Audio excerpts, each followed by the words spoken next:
What kind of paint gun should I get to paint my car? Well, I've already got a few, so we're not talking about me, we're talking about you. Because you want to paint your car. I did a video a while back about how you can turn your garage into a paint booth. I don't know why you wouldn't. Go right ahead. I know lots of people that have.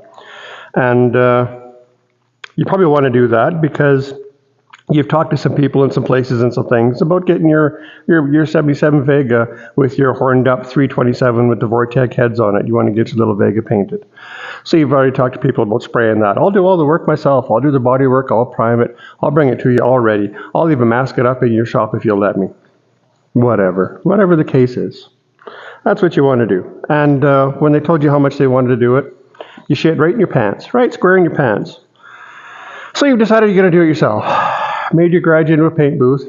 Good for you. And what kind of paint gun should I get, you says. That's what you says, and that's what you ask a few people. You ask him, he says, what kind of paint gun should I get? I've never painted nothing before. What does everybody tell you? Get the best paint gun you can afford. I'll bet you. I'll bet you. Bet you $5 somebody's already told you that. Go out and buy the best paint gun you can afford. Well, let me tell you something, sweetie pie. A paint gun ain't going to teach you how to paint. My advice is I would have 3 questions. What are you going to paint? What have you painted? And what do you want to paint in the future? There's your 3 answers. If this is the first time and you're painting your own car, if you go out and you spend $1,200 on a paint gun, and then you go buy your bottom shelf paint, because believe me, you're going to give your pants another shitting when you see how much paint is nowadays.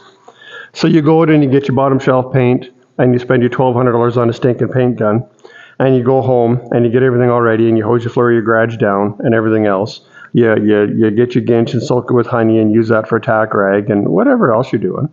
You go through all the steps. You're happy with yourself. You paint your car. It looks like shit because you don't know how to paint. I mean, that's the way it is. It doesn't matter if you got a $1,200 paint gun or a $30 paint gun. If you don't know how to paint, a paint gun's not going to teach you how to paint. So my advice is go get the $30 paint gun.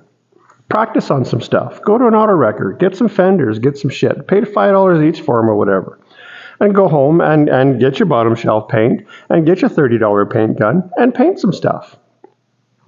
Just bear in mind, if that's what you're doing, that a little surface, like a little fender or a little hunk of something, well, you can hammer the paint to that and it'll look nice because a small surface is easier to control than something that you start here and you start walking down the side with your paint gun to paint it. That's a whole different ball game.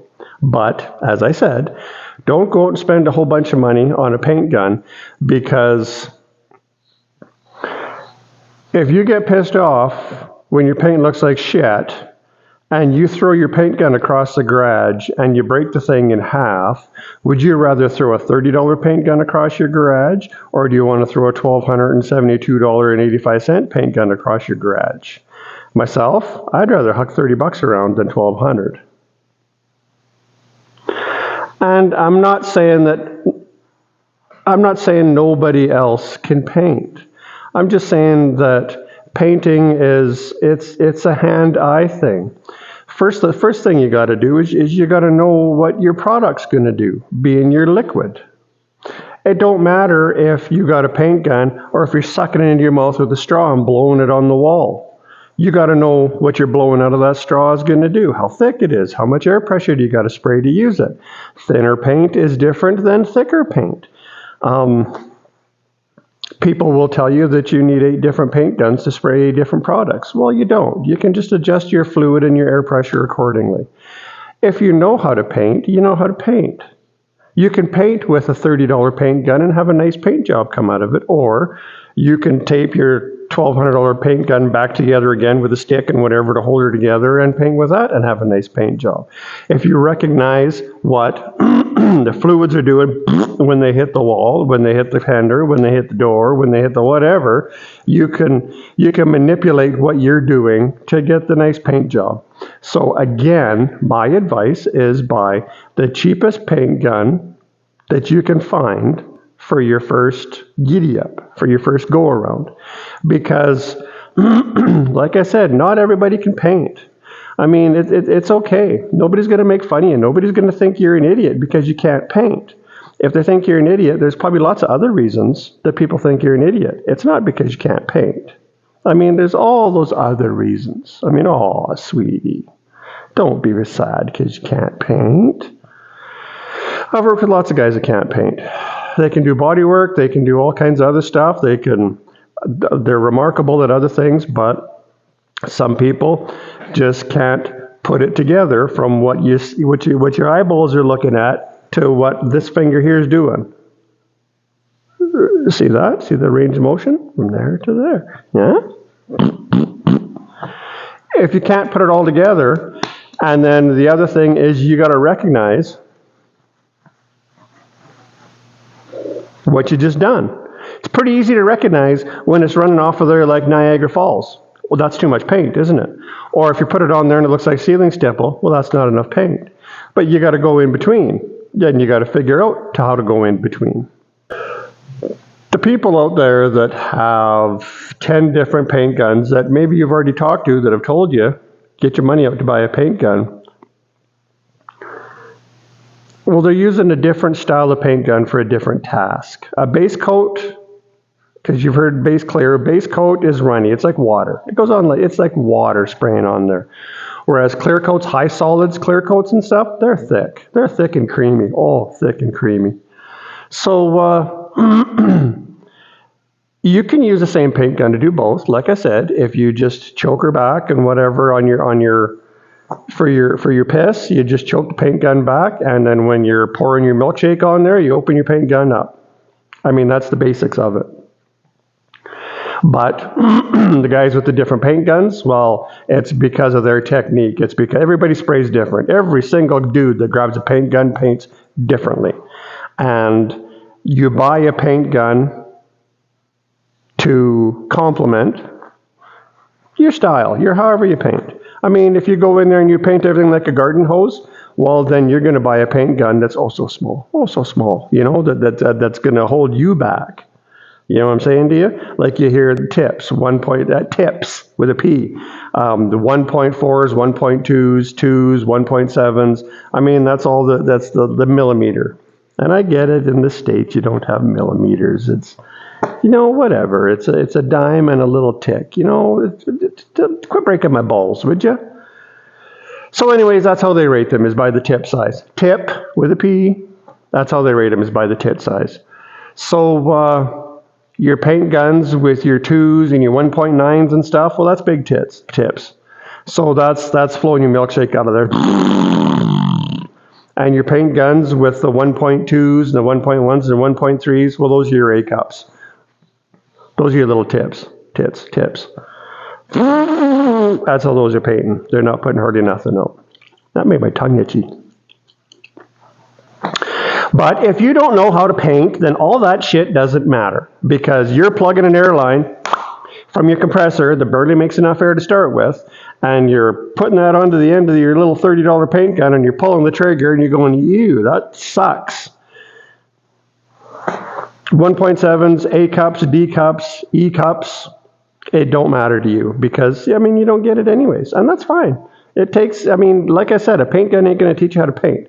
Grabbing a paint gun and pulling the trigger and screwing up, making 15 different things look like shit, that's how you're going to learn how to paint. Because then maybe the 22nd thing, well, now it kind of starts to look kind of reasonable a little bit. I can show you a little bit of what I mean here. So just hang on just a second, would you? And here we are. This is a DeVilbiss. What's that say? Techna Pro Light. So every paint gun is the same. See what I'm saying? And the instructions will tell you this too, but this here, this is the fan. So what this knob does is it makes your paint either go or it spreads it out. Here, I'll show you. See that? Now when you screw it out, which I pretty much always paint with mine all the way out. You see the difference there? Dot. Now that's what your fan's doing. Now this is Are you listening? Whatever. This is your liquid. It's your fluid adjustment, it's your liquid. It is, so your liquid's coming out of the pot into there, and this thing right here is controlling how much that little needle in the end, ooh, look at that. See all this evidence here? That means my gun's not spraying worth of shit. Don't matter for this. Just needs to be cleaned. I'll clean it. I'll clean my gun. I'll clean it as long as I want.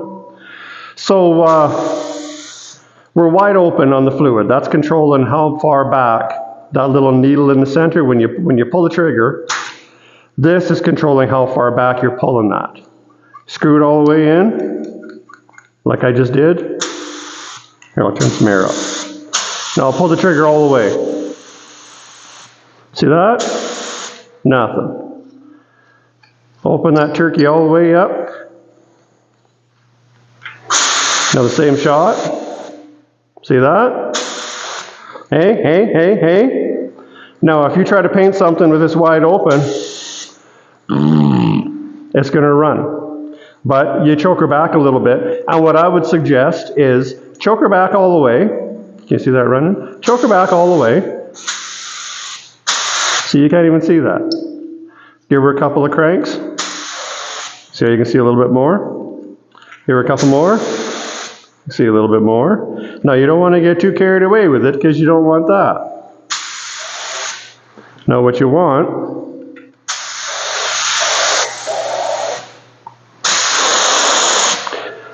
that's the way it should look on a pass like that. You should be a little fuzzy there, kind of heavy in the center.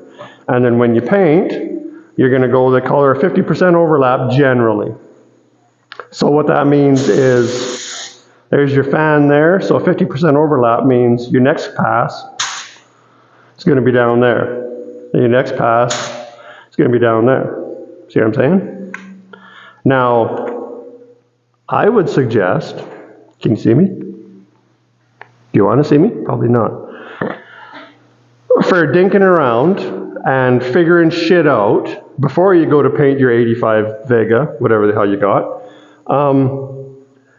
get something that's a dark color or a light color.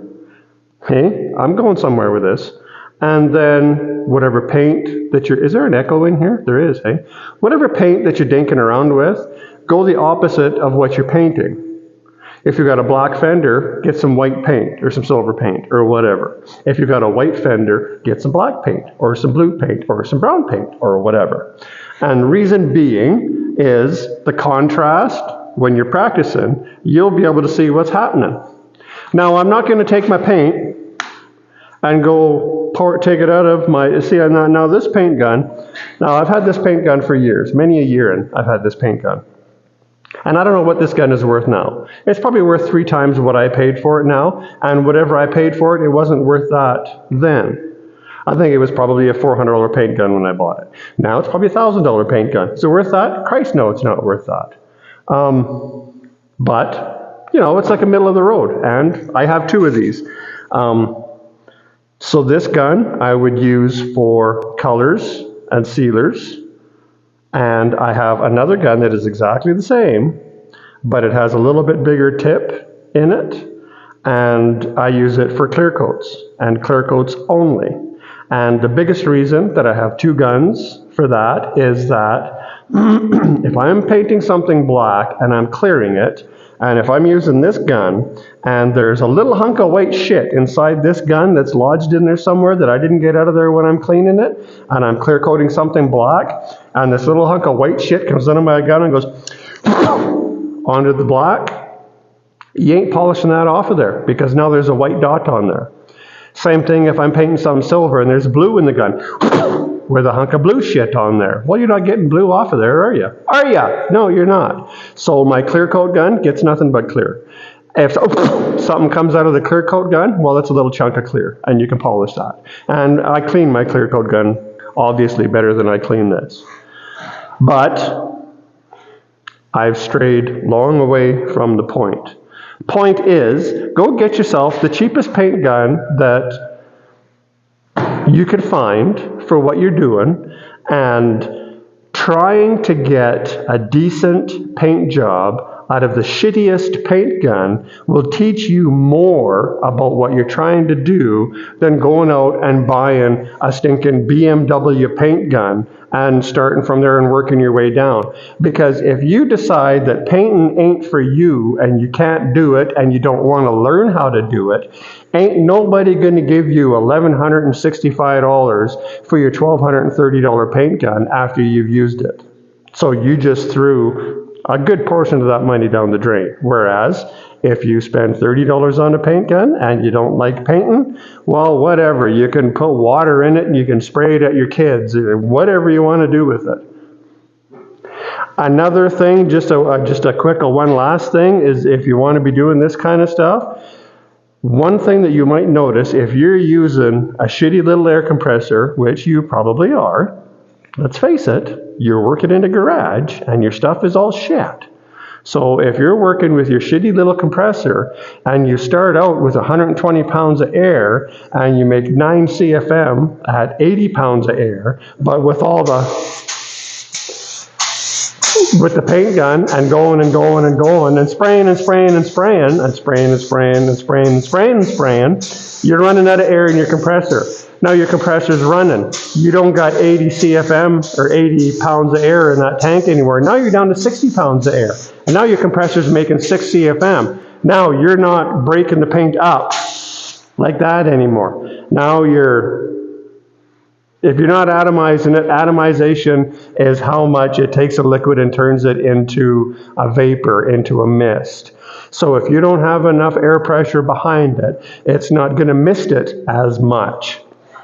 And it's going to take it from this, and it's going to turn it thick and gloopy.